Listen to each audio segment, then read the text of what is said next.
Bismillahirrahmanirrahim. Assalamualaikum warahmatullahi wabarakatuh. Alhamdulillah, alhamdulillahilladzi bi ni'matihi tatimmus shalihat wa bi taufiqihi tatanazzalul khairatu wal barakat wa bi fadlihi wa ni'amihi tatahaqqaqul maqasid wal ghayat. Asyhadu an la ilaha illallah wahdahu la syarikalah khaliqul ardi was samawat wa asyhadu anna Muhammadan abduhu wa rasuluh sayyidu sadat wa ala alihi wa ashabihi wa man sanna bi sunnatihi fil hayati wa ba'dal mamat. Summa amma ba'du, qala Allah ta'ala fi kitabihil karim, a'udzu billahi minasyaitonir rajim. Ya ayyuhalladzina amanu taqullaha haqqa tuqatih wa la tamutunna illa wa antum muslimun. Alhamdulillah jamaah sekalian yang dirahmati Allah Subhanahu wa taala, selalu kita memulai terus mengingatkan diri kita untuk senantiasa bersyukur kepada Allah Subhanahu wa taala, karena tidak ada satu kenikmatan pun yang melekat pada diri kita, keluarga kita, saudara-saudara kita, dan manusia seluruhnya, bahkan makhluk semuanya, kecuali itu semuanya dari Allah Subhanahu wa ta'ala. Mudah-mudahan dengan kita bersyukur, kita senantiasa mendapatkan taufik, hidayah, ridha, dan inayah dari Allah Subhanahu wa ta'ala. Perbanyaklah yang kedua membaca salawat dan salam kepada Rasulullah Sallallahu Alaihi Wasallam. Mudah-mudahan di akhir bulan Sya'ban, ya, menjelang bulan Ramadan, kita termasuk yang diberikan kemudahan oleh Allah Subhanahu wa taala disampaikan di bulan Ramadan, bisa meniru sedikit-sedikit apa yang sudah dilakukan oleh Rasulullah Sallallahu Alaihi Wasallam dan orang-orang soleh yang datang setelahnya. Amin ya rabbal alamin. Jamaah sekalian, pada malam hari ini kita akan membacakan sirah salah seorang sahabat di antara sahabat-sahabat Rasulullah Sallallahu Alaihi Wasallam. Dan selalu ketika kita membaca biografi tentang orang-orang soleh, ingat kata para ulama, ya, karena kalau hanya sekedar ilmu, banyak orang yang non muslim itu mereka jauh lebih menguasai dari kita. Tapi yang membedakan kita dengan mereka, setiap kali disebutkan orang-orang soleh, kata para ulama, wa fi dzikris shalihin tatanazzalur rahmat.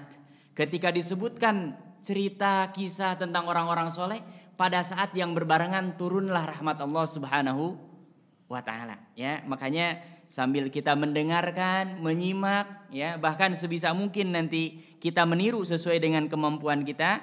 Nah, mudah-mudahan kita berdoa kepada Allah Subhanahu wa taala akan turun banyak bercucuran rahmat Allah Subhanahu wa taala kepada kita sekalian. Amin ya rabbal alamin. Siapa nama sahabatnya? Namanya adalah Khabbab bin Al-Arat. Ya, tidak terlalu populer nih. Ya, termasuk yang kemarin Tamim Ad-Dari, orang jarang, ya. Sesekali yang susah nyari nama anak, nah boleh sudah kasih nama anaknya siapa? Khabbab, ya. Sekalian kita memasyhurkan nama-nama sahabat-sahabat Rasulullah Sallallahu Alaihi Wasallam, ya. Yang pertama, jamaah sekalian yang dirahmati Allah Subhanahu wa taala, Khabbab ini termasuk di antara sahabat Rasulullah Sallallahu Alaihi Wasallam yang termasuk kategori as-sabiqunal awwalun, awal-awal masuk Islam, ya. Bahkan para ulama menyebutkan beliau adalah sadisus sittah, orang yang keenam dari sahabat Rasulullah Sallallahu Alaihi Wasallam yang masuk Islam. Berarti kalau kita membaca dari kalangan orang tua Abu Bakar, dari perempuan Khadijah, dari anak kecil Ali bin Abi Thalib, dan dari hamba sahaya Zaid bin Harithah. Nah, berarti kelimanya nih siapa? Ya, masih belum diketahui pasti siapa. Keenamnya ini Khabbab bin Al-Arat. Ya. Tapi masuk Islamnya Khabbab bin Al-Arat ini ternyata jamaah sekalian yang dirahmati Allah Subhanahu wa taala penuh dengan perjuangan. Ya, penuh dengan perjuangan, tidak mudah. Bagi kita hari ini apalagi di Indonesia, Masya Allah, Tabarakallah, banyak sekali kenikmatan yang sebetulnya dicari oleh saudara-saudara kita di tempat yang lain. Ya. Jadi Khabbab ini adalah seorang budak yang dijual di kota Mekah ada pasar khusus namanya Suqun Nakhasin. Pasar khusus yang menjual apa? Budak. Ya, di kita alhamdulillah nggak ada, ya. Bapak kalau baca sejarah di Eropa itu di Manchester sampai hari ini masih ada reklamenya. Peninggalan bekas bagaimana budak itu dulu diperlakukan. Ya. Makanya Islam datang termasuk salah satunya kalau ada termasuk nauzubillah ya, mudah-mudahan kita dijaga oleh Allah. Kalau suami istri di tengah bulan Ramadan ya halal, nah, di luar Ramadan halal untuk hubungan suami. Di tengah Ramadan umpamanya hubungan suami istri karena lalai atau apa, itu di antara salah satu penebusnya adalah memerdekakan apa? Hamba sahaya, budak gitu. Ya, walaupun sekarang sudah tidak ada ya, nampaknya sudah tidak ada. Nah, ini dia ada di pasar yang dijual di kota Mekah namanya Pasar Nakhasin khusus untuk menjual apa? Budak. Datang seorang perempuan, ibu-ibu namanya Ummu Anmar. Ya, ini nanti kita harus hati-hati betul. Jangan zalim. Jangan zalim. Orang zalim itu di akhirat sudah pasti. Di dunia ada yang Allah tunjukkan. Ini termasuk nanti Khabbab disiksa luar biasa. Dan Allah subhanahu wa ta'ala kepada penyiksanya balas seperti bagaimana dia menyiksa orang yang dizaliminya. Ya. Ada seorang perempuan, seorang ibu-ibu dari suku Quraisy ya, namanya Ummu Anmar. Dia datang ke pasar ini, lihat-lihat di pasar, ternyata tertarik ketika melihat siapa? Khabbab. Kenapa? Nampak dari mukanya ceria, kemudian nampak ada kecerdasan dan ketangkasan. Akhirnya dia tawar dan akhirnya dibayar harga sesuai dengan yang dijual oleh penjualnya. Ketika di tengah jalan, ini kita bisa membayangkan anak-anak yang memiliki kecerdasan termasuk ketika komunikasi dia jalan. Karena umumnya anak-anak kecil kalau pasti ajak ngobrol umumnya nggak mau balas tuh. Apalagi dengan orang baru. Ya. Tapi ini Khabbab Masya Allah ya. Memang sebetulnya itu. Makanya termasuk pendidikan anak-anak yang bisa belajar lebih cepat jangan dilama-lama. Termasuk kebalikan anak-anak yang agak susah jangan terus aja dipaksa juga jangan.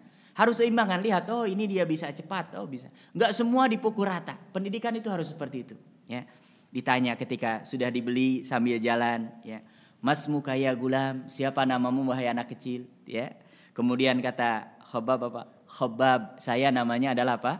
Khabbab. Tanya lagi, wa masmu abika, siapa nama bapakmu? Oh, padahal dia anak kecil tapi masih ingat. Ini juga penting. Ya. Kita jangan sampai termasuk ya kelemahan kita. Umumnya di tempat-tempat tertentu kadang-kadang lupa anak ketinggalan. Yang agak payah kalau anak ini nggak inget nama bapaknya, nggak inget nama ibunya, juga nggak inget di mana tinggalnya. Itu susah. Ketika ditemukan oleh orang ditanya nggak bisa. Nah, ini orang Arab mereka memang menjaga nasab, ya, menjaga nama. Termasuk ini dia walaupun jadi budak masih ingat apa? Qala al-Arat. Nama bapak saya adalah siapa? Al-Arat. Ya. Makanya disebutnya Khabbab bin Al-Arat. Wa min aina anta? Engkau berasal dari mana? Kok bisa ada di pasar perbudakan seperti ini? Padahal tahu bapaknya. Ya. Apa kata dia? Min Najdin. Saya berasal dari Najd. Najd itu kalau sekarang disebutnya Riyadh, ibu kota Arab Saudi. Ya. Wah kaget ini dia. Kok jauh-jauh dari Najd? Najd itu kalau dihitung sekarang kurang lebih jaraknya 870 kilo. Itu sampai mana? Surabaya nyampe nggak ya? Surabaya ya, Jakarta Surabaya. Bayangkan anak kecil ya kan, dia berasal dari Riyadh tiba-tiba bisa ada di Mekah. Oh ini aneh ya. Nah, kemudian ditanya lagi, idzan anta Arabi, kalau gitu berarti engkau asli orang Arab. Ya, kata dia, na'am wa min Bani Tamim. Iya, bahkan saya termasuk dari keturunan apa? Qabilah Bani Tamim. Ya, kalau sekarang orang-orang Arab ada belakangnya At-Tamimi. Nah, berarti dia dari Bani Tamim, ya, dari Bani Tamim. Kemudian akhirnya ditanyakan bagaimana engkau bisa ada di sini. Nah, di sini diceritakan kata Khabbab dulu ya ke kampung saya tiba-tiba ada diserang oleh salah satu kabilah di antara kabilah-kabilah Arab dan mereka ketika menyerang umumnya pada saat itu yang seperti kita baca dalam sirah para ulama itu semua perempuan-perempuannya boleh diambil.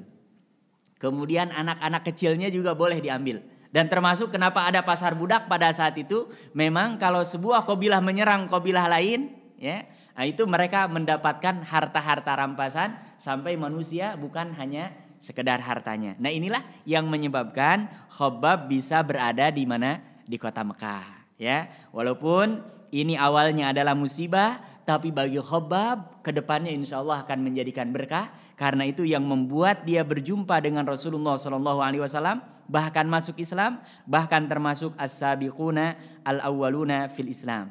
Ya, bawa pulang, kemudian disekolahkan oleh Ummu Anmar ini ke apa? Qainin min quyuni Makkah. Ya, dikirim untuk sekolah, belajar pandai besi untuk membuat pedang. Sampai hari ini pedang yang paling terkenal itu dari Yaman. Orang Yaman sampai sekarang mereka ini, ya. Dan termasuk di kota Mekah itu ada tempat khusus orang membuat pedang. Ya, kalau sekarang kita sudah nggak musim pedang, ya kan? Yang ada buat apa? Atom, kemudian senjata-senjata luar biasa. Ini orang Arab mereka seperti itu, ya. Belajar sampai akhirnya ketika dia belajar termasuk yang cepat. Betul, ternyata firasat Ummu Anmar ketika dia memberi, ini anaknya cerdas. Sampai dia selesai belajar, ahli, diberikanlah sebuah toko, ya. Istajara dukanan, diberikanlah sebuah toko, kemudian disiapkan semua peralatan untuk membuat pedang ini, dan di situ dia diperintahkan untuk menjadi pembuat pedang. Semua orang Mekah pada saat itu, jamaah sekalian yang dirahmati Allah Subhanahu wa taala, kalau mau buat pedang pasti datangnya kepada siapa? Khabbab, ya. Jadi kalau ada mau buat pedang datang ke Khabbab terus, ya. Tapi Khabbab ini memperhatikan budaya orang Arab pada saat itu, ya, yang sangat-sangat jahiliyatin jahla, ya. Bagaimana tidak? Seorang suami ada yang menawarkan istrinya, dan itu terang-terangan, ya. Bahkan mereka menyengaja mencari orang-orang yang, kalau sekarang orang-orang Yahudi itu, ya, yang IQ-nya tinggi gitu. Beli sperma, transfer sperma itu pada saat itu udah jahiliyah, ya. Kemudian ada lagi kalau ada anak perempuan lahir itu dikubur hidup-hidup. Bapaknya langsung, kalau yang nguburkan orang mungkin masih agak, ini bapaknya yang dia ngamilin istrinya, ya kan? Kemudian dia nemenin, bahkan mungkin lahirannya dulu kan gak ketahuan nih laki apa perempuan, harus nunggu sampai brojo. Tapi begitu lahir mereka pertama mukanya pucat, dan ini dikisahkan banyak sekali dalam ayat dalam Al-Quran. Kemudian mereka langsung kubur hidup-hidup, ya. Kata Khabbab, ini orang Arab jahiliyah ini luar biasa. Mereka tinggal di kota Mekah, peradabannya maju, tapi kebudayaannya karena mereka tidak memiliki agama seperti peradaban yang memang tidak pernah tersentuh dengan peradaban agama, gitu, ya. Akhirnya dia terus menjalani hidupnya sampai suatu hari mendengar bahwa di kalangan Bani Hashim ada seseorang yang bernama Muhammad. Orang semua memperbincangkan bahwa dia mengaku sebagai nabi dan rasul, ya. Akhirnya Khabbab penasaran, ya. Penasaran, dia mencari informasi, ya. Sampai akhirnya Khabbab memutuskan dia berangkat dari tempat kerjanya yang punyanya tadi ibu Ummu Anmar ini, ya kan? Kemudian dia pergi dan menemui Rasulullah SAW. Dan pertama kali berjumpa dengan Rasulullah SAW itu melihat mukanya Rasulullah itu sudah benar-benar ada magnet tersendiri, ya. Makanya sering para sahabat kalau menggambarkan Rasulullah itu qamarun. Seperti apa? Rembulan. Jadi bercahaya. Nah, ini orang muslim juga harusnya gitu. Dan insya Allah orang yang wudu, ya mohon maaf, walaupun mungkin kulit kita tidak putih, insya Allah bercahaya, ya. Dan termasuk kalaupun tidak kelihatan bercahaya di dunia, yakin di akhirat ini nanti akan gurron muhajjalin. Itu orang-orang yang menjaga wudunya, itu nanti di akhirat walaupun dia kulitnya mungkin hitam seperti saudara-saudara kita yang di Afrika, ya, itu akan bercahaya nampak, ya. Nah, makanya begitu mendengar Rasulullah SAW menyampaikan beberapa ayat, ya, fabasata yadahu ilaihi, langsung mengulurkan tangannya, ya, langsung mengulurkan tangannya, wa syahida alla ilaha illallah wa anna Muhammadan abduhu wa rasuluh, mengucapkan 2 kalimat syahadat, artinya dia masuk Islam, ya. Fakana sadisa sittatin aslamu ala dhahril ardi, dan dia termasuk orang yang ke-6 di antara kaum muslimin yang menjadi pengikut Rasulullah SAW. Tapi jamaah sekalian yang dirahmati Allah Subhanahu wa taala, semua pilihan dalam hidup ini memiliki apa? Konsekuensi. Ya. Pulang dia berjumpa dengan Rasul. Ini belum ada Darul Arqam ya. Nah, Darul Arqam belum ada tuh, karena dia termasuk awal. Darul Arqam itu nanti seperti Umar, itu dia datang gitu. Ini Rasulullah belum punya majelis. Ya, belum punya majelis. Baru yang beriman hanya 5 orang sebelumnya, ya. Makanya dia langsung menemui Rasulullah SAW.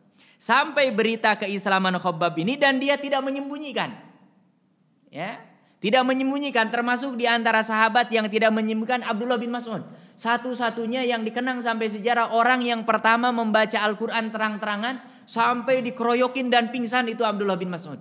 Makanya Rasulullah SAW, siapa yang ingin belajar Al-Quran kepada para sahabat seperti Jibril menurunkan kepada saya, belajarlah kepada siapa? Abdullah bin Mas'ud. Karena dia begitu mendengar dari Rasulullah SAW ayat, dia gak mau sembunyikan, baca di depan orang. Rasulullah udah ingatkan, jangan terang-terangan, gak usah baca, nanti resikonya berbahaya. Nah, ini juga Khabbab, dia umumkan keislamannya, tiba-tiba langsung datang, ya, yang punyanya yaitu siapa? Ummu Anmar gak sendiri, tapi bawa saudara laki-lakinya yang bernama Siba' bin Abdul Uzza. Ya, jadi dia punya saudara laki-laki, ya kan? Begitu mendengar ya budaknya ini masuk Islam, langsung dia bawa. Apa yang dilakukan? Ya, datang ke tokonya, kemudian Siba langsung mengatakan, laqad balagona anka nabaun lam nusaddiquhu. Wahai Khabbab, kami mendengar sebuah informasi yang kami nggak percaya kalau engkau melakukan itu. Karena memang tidak ada tanda-tanda kalau Khabbab itu tertarik dengan siapa? Nabi Muhammad. Kok tiba-tiba sekarang malah dia termasuk bahkan generasi awal yang masuk Islam. Ini benar apa enggak? Nah, apa kata Khabbab? Cerdas memang anak ini. Wa ma huwa, memang apa? Memang apa beritanya? Nah, kata si bapak. Yusha'u annaka saba'ta wa tabi'ta gulama Bani Hashim. Sudah terdengar santer di kalangan penduduk Mekah, engkau ini termasuk sobiin. Sobiin itu orang yang murtad dari agama nenek moyang.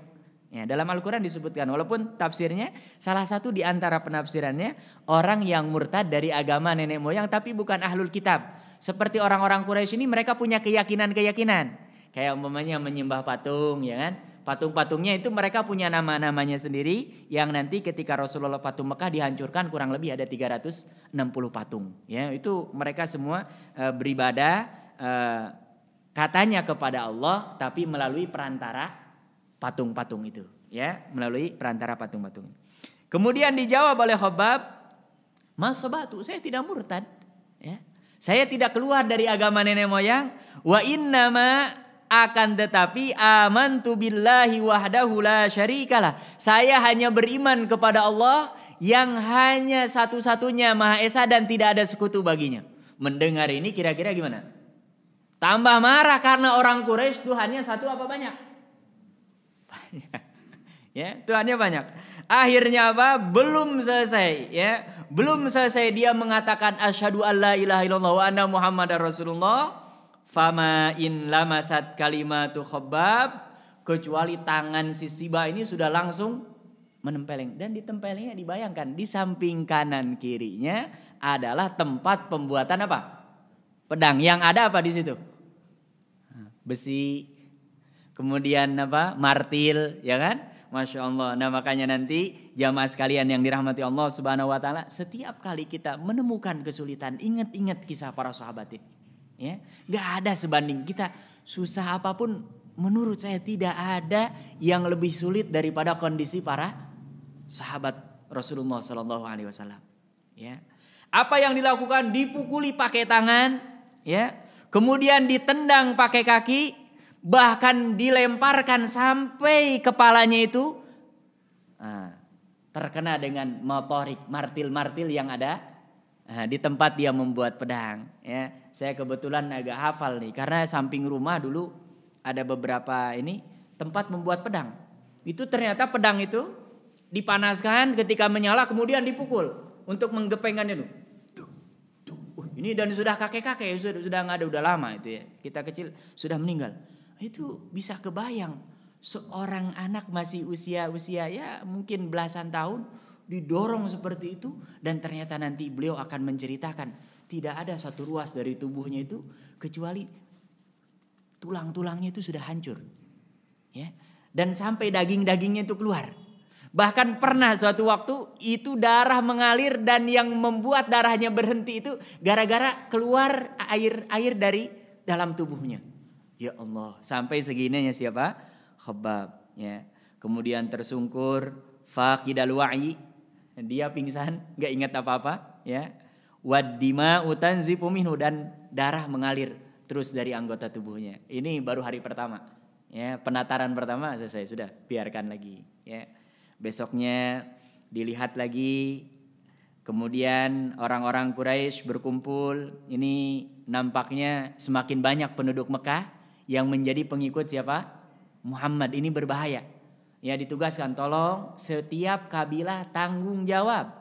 Kalau ada yang masuk, ya, dan mengikuti Muhammad, tolong kabilah ini urus, ya. Termasuk di sini, ya, kabilahnya Ummu Anmar, ya, ditugasi untuk mengurusi siapa? Khabbab, ya. Datang lagi dengan saudara laki-lakinya Siba, ya. Nggak cukup, bahkan kali ini penyiksaannya jauh lebih dahsyat dari yang pertama. Kalau yang tadi datang dipukul dan ini yang kedua diceritakan di sini. Fakanu idashtaddatil hajirah, ketika matahari sedang panas-panasnya, ya. Dan itu bisa dibayangkan. Saya mendengar cerita beberapa orang yang belajar di Timur Tengah, itu mereka nggak berani buka kaca mobil. Ya, kalau sedang jalan di gulur pasir, apalagi sedang saifiyah musim panas, karena apa? Bisa jadi kalau dibuka jendelanya nempel ke sini, pernah ada beberapa mahasiswa yang kulitnya terkelupas gitu. Itu saking panasnya, ya. Makanya di sana kalau musim saifiyah musim panas itu libur selama 4 bulan, semua nggak ada aktivitas. Ya, karena memang panasnya bisa di atas 50 derajat Celcius. Ya, kalau kita paling 38 paling tinggi, ya, puncak-puncaknya. 39 kayaknya nggak pernah nyampe sampai 40. Kalau mereka sampai 58, ya, 58. Nah, ini ketika panas seperti itu, apa yang dilakukan? Naza'u anhu siyabahu, dibuka bajunya. Ya, dan bajunya orang dulu memang gampang bukanya karena bajunya hanya 2. Ya, bagian atas dengan bagian bawah seperti kain ihram. Ya, bagian bawahnya disebut izar, bagian atasnya disebut rida. Ya, dulu seperti itu. Buka bajunya. Kemudian apa? Wa albasuhu duru al hadid, dipakaikan baju perang yang terbuat dari besi. Bayangkan sedang panas, ya, sedang panas, jangankan pakai baju besi. Saya pernah ada masjid depannya itu terasnya warna hitam. Kita mau masuk sholat Jumat, begitu nginjak kaki di situ, masya Allah panasnya minta ampun. Ini di tengah panasnya negara Arab pada saat itu dipakaikan baju besi dalam keadaan apa? Telanjang, ya Allah. Dan dijemur di bawah ini, kemudian tidak diberikan minum, ya. Kemudian ditanya lagi, ma taqulu fi Muhammad, wahai Khabbab, apa pendapatmu tentang Muhammad? Nah, maksudnya ini supaya berubah akidahnya, ya. Di kita sudah banyak nih, ya, ulama-ulama yang dulu disiksa, di antaranya supaya mereka apa? Bergeser dari keyakinannya, tapi tidak sampai separah Khabbab, ya. Saya mendengar Buya Hamka termasuk itu sampai ditendang kemaluannya, kemudian dipukul-pukuli. Hanya beliau tidak mau membesar-besarkan, sudah itu nanti urusannya dengan Allah Subhanahu wa taala. Tapi ada yang menceritakan seperti, padahal ya masalahnya biasa, hanya perbedaan. Kalau ini Khabbab benar-benar terang-terangan karena memang dia tidak akan mungkin mendapatkan bantuan. Bantuan dari siapa? Seorang budak. Kalau dia umpamanya dari pembesar suku Quraisy masih mungkin ada yang menolong. Ini tidak ada, ya. Kemudian dia katakan Abdullahi wa Rasuluh, Muhammad itu hanya hamba Allah dan Rasulnya, ya. Kemudian ditanya, wa ma taqulu fil Lata wal Uzza, dan apa pendapatmu tentang Lata dan Uzza? Nah, ini Tuhan mereka, ya kan? Apa kata Khabbab? Sonamani, Lata dan Uzza ini hanya 2 buah berhala, patung. Asommani, tidak bisa berbicara, ya kan? Abkamani, dan juga tidak bisa mendengar, gitu. La yadurrani wa la yanfa'ani, tidak bisa keduanya mendatangkan madarat apalagi mendatangkan manfaat. Tambah marah, ya, tambah marah. Kemudian ketika sedang memakai baju besi itu, ya, didatangkan dengan bil hijarah al mahmiyah, batu yang berwarna merah yang dipanaskan, ya kan? Wa yulsiqunaha bi dhahri, kemudian ditempelkan di bagian pundaknya. Wa yabqunaha hatta yasilu duhna katifaihi, kemudian dibiarkan sampai bagian daripada pundaknya itu lemak-lemaknya keluar. Allah, ini luar biasa, ya. Luar biasa bagaimana penderitaan yang harus diterima oleh seorang siapa? Khabbab. Terus dilakukan berhari-hari, ya. Hampir tiap hari yang diterima oleh Khabbab seperti itu, ya. Sampai akhirnya jamaah sekalian yang dirahmati Allah Subhanahu wa taala, sering kali Rasulullah Shallallahu alaihi wasallam tidak tega sebetulnya. Tidak, tapi memang enggak bisa melawan.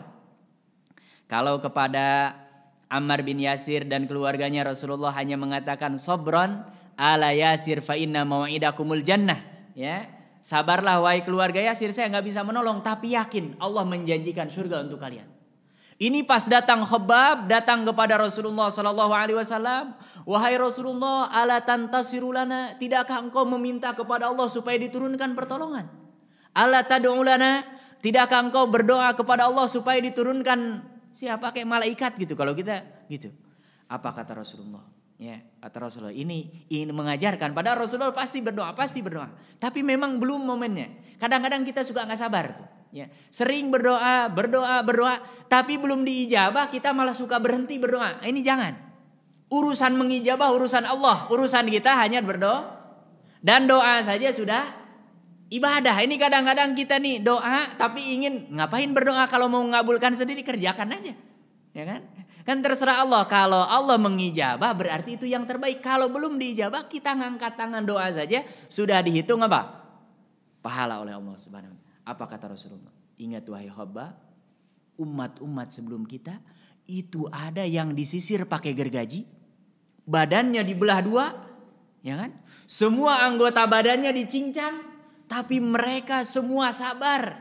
Yahtasibuna 'ala Allah, dan mereka mengharapkan pahala dari Allah Subhanahu wa ta'ala. Walakinnakum qaumun tasta'jilun, bahkan kata Rasulullah, kita ini seringnya terburu-buru, merasa bahwa kita ini paling susah, paling apa?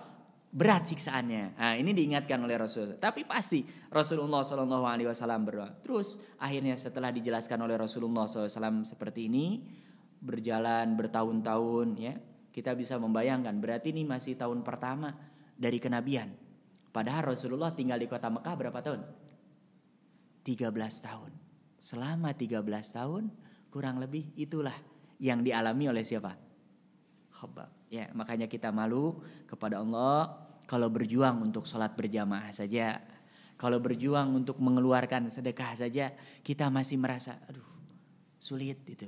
Malu kita nanti di hadapan Allah Subhanahu wa taala. Sampai pada suatu hari turun ayat Allah Subhanahu wa taala membolehkan kaum muslimin untuk hijrah, ya, ke Madinah. Sebelumnya ada ke Habasyah. Sebagian ulama menyebutkan Khabbab ini juga termasuk yang ikut hijrah ke Habasyah, ya. Tapi yang paling kuat sudah pasti itu ikut hijrah ke kota Madinah. Nah, di kota Madinah ini alhamdulillah Khabbab merasakan udara segar, ya. Berbeda dengan ketika tinggal di kota Mekah. Orang-orang Madinah umumnya karena mereka sudah baiat dengan Rasulullah Shallallahu alaihi wasallam akan menolong Rasulullah Shallallahu alaihi wasallam baik dalam keadaan senang ataupun dalam keadaan susah. Itulah yang disebut dengan bai'atur ridwan, ya. Baiat Rasulullah Shallallahu alaihi wasallam dengan 72 orang dari kota Madinah, sehingga Rasulullah yakin ketika peristiwa hijrah itu insya Allah sudah aman dan memang sudah dikondisikan dengan mengutus siapa? Mus'ab bin Umair. Tinggal di kota Madinah tahun kedua Hijriah, dia ikut perang Badar, ketiga ikut. Nah, sebelum hijrah ini juga harus hati-hati. Jadi Khabbab ini setiap kali disiksa oleh Ummu Anmar dengan Siba ini berdoa kepada Allah, mudah-mudahan mereka diazab seperti sama dengan saya diazab oleh mereka. Dan ternyata sebelum hijrah menyaksikan sendiri Ummu Anmar ini kepalanya pusing. Ya, dan ini mungkin sakit kepala yang paling aneh dalam sejarah. Ya. Sakit kepalanya pusing, dia mumet itu. Kita bayang bisa kalau sakit kepala. Ya. Kemudian anak-anaknya ini datang ke semua dokter-dokter yang ada pada saat itu. Semuanya kompak mengatakan apa? Innahu la shifaa'a laha. Tidak ada obat bagi ibu anda ini, Ummu Ammar ini. Kecuali apa? Illa idza dza'abat ala kayrasiha binnar. Kecuali kalau Ibu Ammar ini mau sembuh, silahkan taruh apa? Besi yang sedang menyala-nyala, yang sudah dipanaskan oleh api, kemudian taruh di atas kepalanya, baru akan sembuh. Ya, kita kalau direkomendasikan kayak gitu, kira-kira gimana? Ya, mendingan berantem aja deh dokter daripada kayak gini. Ya kan? Pasti bilangnya gitu. Ini tapi memang karena dokter-dokter tanya semua jawabannya gitu. Ya, dan ini azab dari Allah. Azab dari Allah. Ya. Makanya orang yang zalim itu pasti ada bayaran cash di dunia. Itu baru DP itu. Ya. Dan yang sudah pasti kalau nggak ketemu di dunia pasti akan dibalas di akhirat. Mau disembunyikan buktinya, mau Allah itu maha mengetahui, jangankan yang besar. Yang ada di bawah lubang semut pun Allah tahu. Jangankan yang nampak bisa, yang gak nampak pun Allah maha mengetahui. Zalim itu akan zulumat, menjadi penggelap nanti di hari kiamat. Ya, akhirnya karena sudah ke dokter kemana-mana semua jawabannya sama, ternyata dicoba oleh anak-anaknya itu disimpan api yang sedang menyala-nyala, besi panas itu, dan dia sembuh. Dan itu setiap hari gitu, sakit lagi. Setiap sakit ditaruh api, baru apa? Ya Allah, ya Allah, ya. Makanya nih bagi kita mungkin kita tidak sampai seperti itu, ya. Termasuk yang pernah ini musim hujan nih, ya. Kita mengingatkan khususnya yang pakai mobil, pakai motor, kalau lewat ada air jangan. Kadang-kadang kita juga kalau lagi motor memang buru-buru main serempet aja. Itu kadang-kadang orang dengan dasar celaka loh, itu dia termasuk doanya mustajab gitu, karena dia mazlum, didolimi. Itu padahal sederhana, ya kan? Dan kita memang kadang-kadang nggak menyengaja itu. Ya, tapi kalau kita lihat benar ada genangan, pelankanlah motor kita, mobil kita. Karena kasihan ada orang mau ke masjid sudah pakai sarung, ya kan? Kadang-kadang dia harus balik lagi, wajar kalau dia sarah ini. Dan itu terjadi ini dengan siapa? Dan ini banyak kisahnya, ya, banyak kisahnya. Termasuk yang membunuh Utsman bin Affan itu, mereka menceritakan sendiri, tapi mereka memang mau taubat juga susah, ya, karena sudah hawa nafsu. Dan sudah diingatkan ketika Utsman itu mau dibunuh, kalian bukankah mendengar siapa yang menggali sumur rumah maka baginya surga.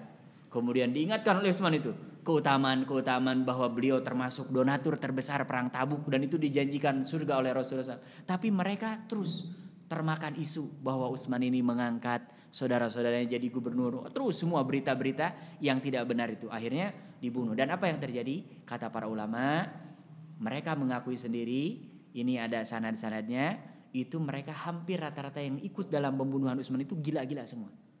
Gila-gila semua. Nah, ini kita harus hindari sekecil apapun, jangan zalim. Jangankan kepada orang lain, kepada diri sendiri saya jangan zalim. Ya, jangankan kezaliman yang jelas, kita tidak seimbang saja, ibadah terlalu banyak sampai melalaikan kewajiban lain, itu diingatkan, ya, dengan kisah Salman dengan siapa? Abu Darda. Seimbang hidup seorang muslim, ya.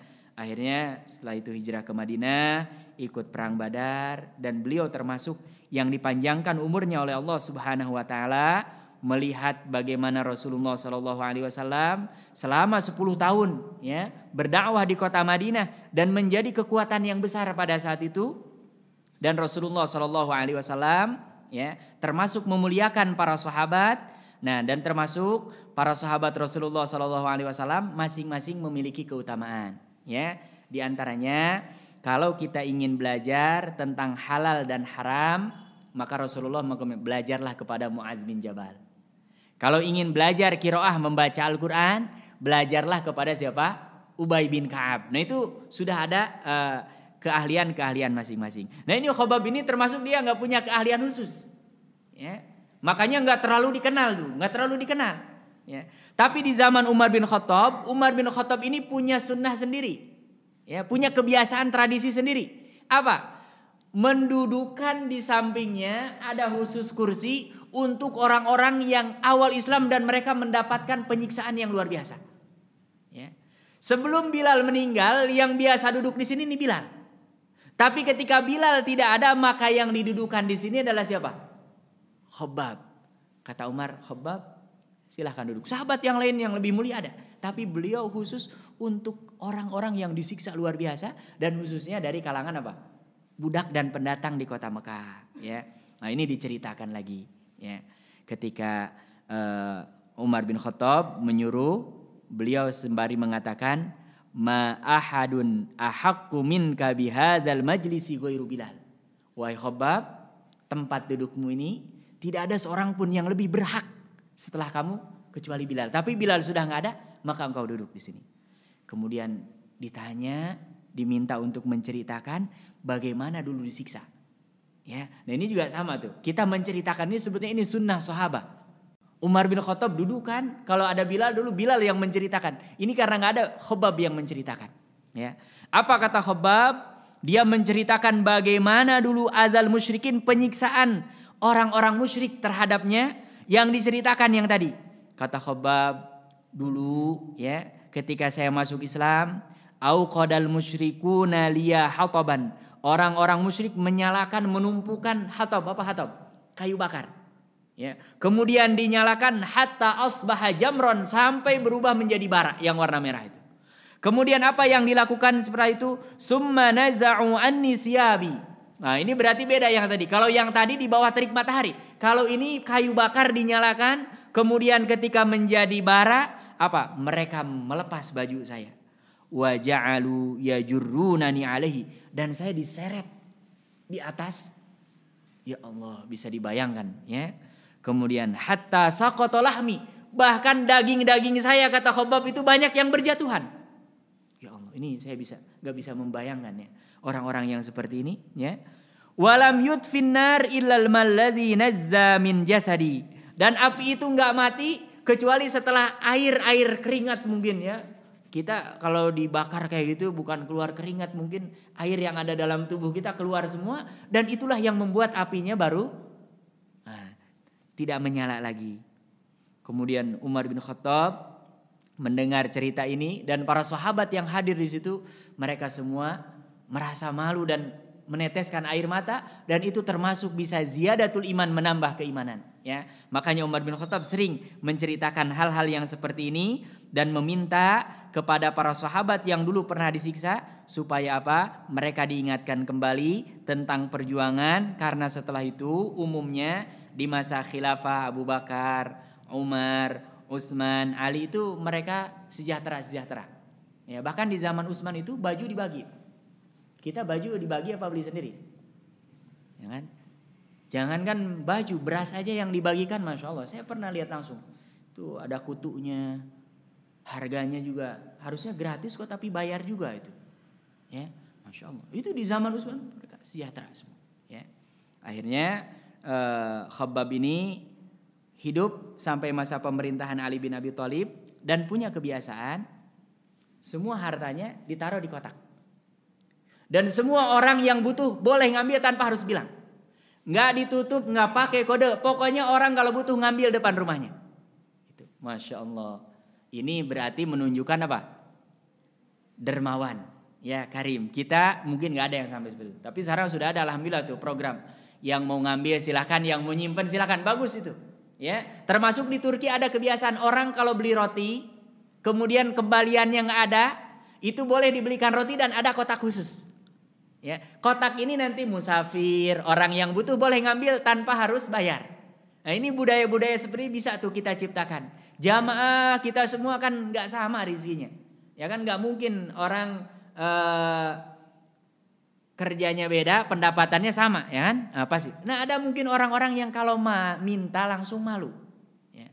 Nah ini yang dilakukan oleh Khabbab, dia selalu menyimpan darahim, ya dirham-dirhamnya itu, wadananir dan uang-uang dinar itu di sebuah kotak dan dia tidak kunci sama sekali.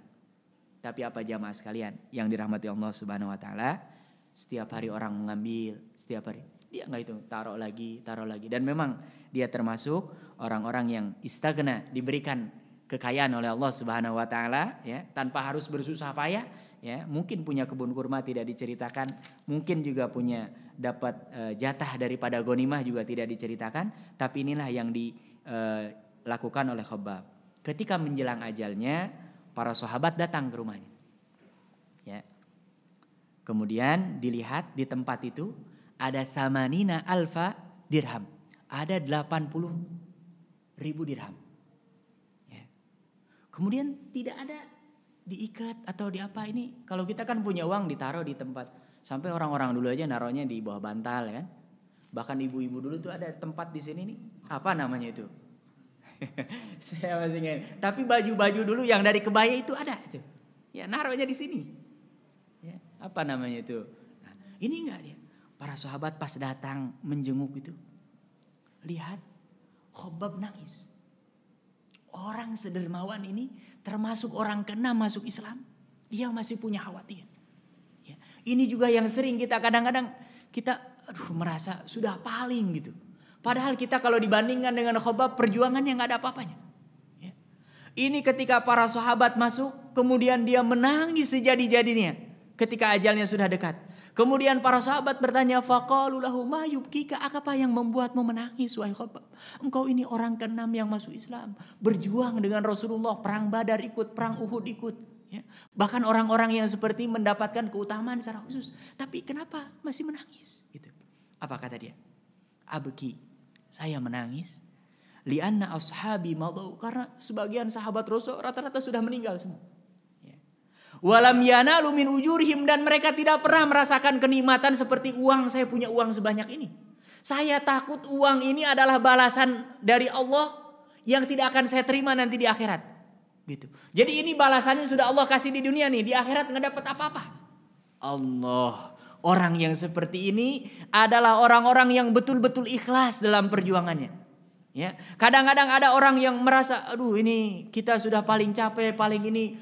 Masya Allah. Masya Allah. Lihat ini Khabbab. Dia uangnya disimpan. Orang boleh mengambil saja. Ketika ajalnya mendekat.